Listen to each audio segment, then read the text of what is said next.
Today's pronunciation lesson is contrasting the sounds d and r. First, I will use each sound in a word.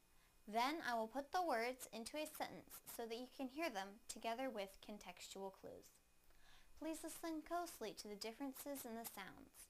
First, the d sound in the word damp, damp, damp.